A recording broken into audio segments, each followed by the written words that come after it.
Bonjour Christian Tête-Doigt.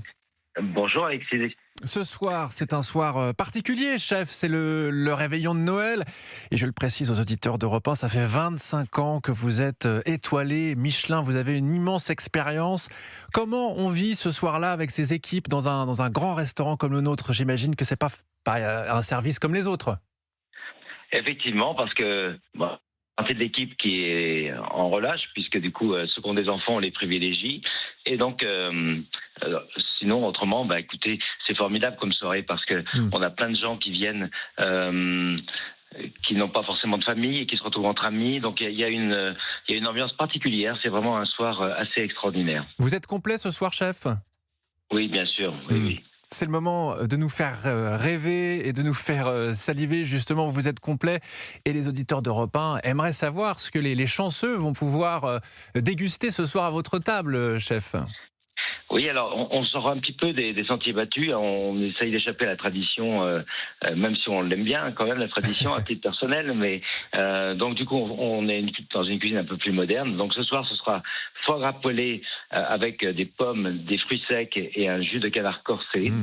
Donc un plat très très vigoureux comme ça. Et puis ensuite, on va avoir des noix de Saint-Jacques avec des topinambours et poires qui sont rôtis avec du lard colorata et puis une sauce avec les sucres de Saint-Jacques qu'on fait avec la barbe des Saint-Jacques. Ça a beaucoup de goût, c'est très puissant, c'est délicieux.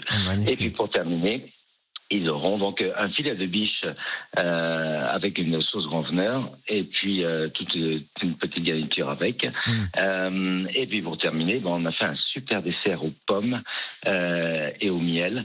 Un dessert un peu surprise puisque donc tout est cuit dans de la cire. C'est assez magique comme dessert. Ça donne envie en tout cas. Je ne sais pas si, certains beaucoup d'auditeurs vont sûrement aller faire quelques courses de Noël, mais pour les retardataires, je ne sais pas comment on peut préparer un Noël un peu en dernière minute, un réveillon de Noël. Qu'est-ce qu'on pourrait faire de très simple, de très efficace si on a malheureusement rien prévu ce soir? Et oui, ça arrive toujours parce que il y a aussi des gens qui travaillent beaucoup. Mais oui, bien sûr. Donc, j'ai pensé que peut-être de faire un petit flan au foie gras. Alors, c'est très facile parce que vous achetez un petit morceau de foie gras déjà cuit, que vous mixez avec des œufs et de la crème. Vous faites cuire ça dans des petits moules à flan ou des petits moules à crème caramel. Et puis, vous faites une petite sauce avec une réduction de Porto, un petit peu de jus de canard. C'est très facile à faire. Et donc, un petit flan foie gras avec une sauce miroir au Porto, c'est absolument délicieux. Ça coûte pas cher. Ensuite, vous pouvez faire un joli suprême de volaille qui est farci aux champignons. Donc là, il suffit juste de l'ouvrir un petit peu en portefeuille. On met une petite duxelle de champignons, c'est donc des échalotes et des champignons hachés qu'on fait cuire tout doucement avec un petit peu de crème. On met ça dans le filet de volaille, on la fait rôtir doucement au beurre et on fait une petite sauce vin blanc avec à la crème. C'est facile aussi à faire, vraiment ça prend 10 minutes, c'est hyper rapide. Et puis là, par contre, pour le coup, la traditionnelle bûche, il faut faire travailler les boulangers et les pâtissiers. Bien sûr. Donc, allez chez votre boulanger et votre pâtissier et vous allez voir, ils font des bûches toutes fraîches, délicieuses. Alors justement, chef, vous êtes très engagé pour la promotion et la valorisation de la gastronomie française. Depuis 2011, vous présidez les maîtres cuisiniers de France. On traverse aujourd'hui une crise agricole profonde. Il y a encore des agriculteurs qui sont sur les ronds-points. Il y a une détresse chez nos agriculteurs, mais c'est eux qui nous fournissent les bons produits, nos produits du terroir.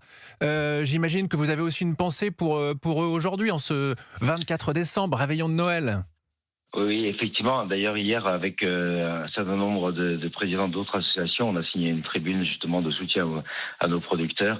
C'est vrai que c'est un vrai sujet. On a vu le nombre d'agriculteurs baisser de façon très importante ces dernières décennies, puisqu'on parle plus de 400 000 agriculteurs, alors qu'il y en avait plus de 2 millions. C'est très inquiétant parce que ça va à l'encontre de notre souveraineté alimentaire. Et donc, on est très inquiet, effectivement. Et donc, il faut absolument que les Français prennent conscience que c'est par leur achat qu'ils peuvent soutenir nos producteurs et nos éleveurs.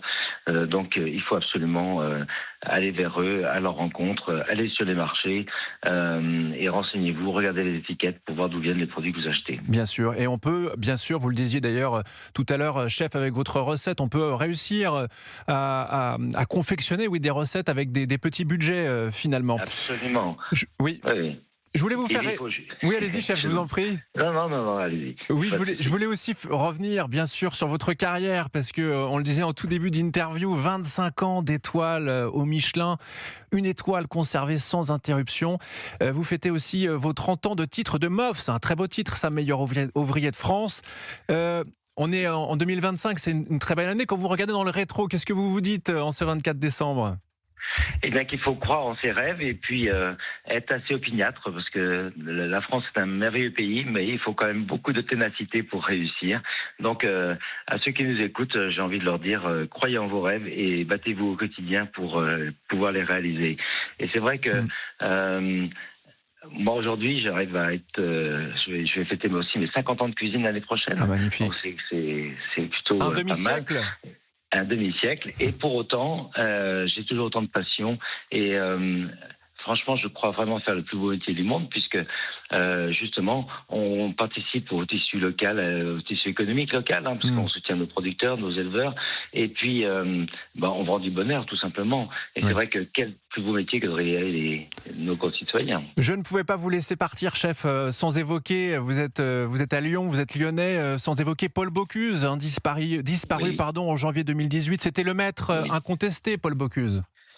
Et oui, moi j'ai eu beaucoup de chance, puisque du coup je l'ai rencontré du haut de mes 17 ans et demi, où je suis venu travailler chez lui pendant 3 ans, et il a changé ma vie, puisque du coup de cette rencontre est née plus qu'une vocation, une véritable passion, et il m'a toujours ouvert la porte partout où je suis allé après, et ça restera toujours mon mentor. Eh bien, merci beaucoup, Christian Tête-Doigt, d'avoir été avec nous ce matin. Je vous souhaite un joyeux réveillon de Avec Noël. plaisir.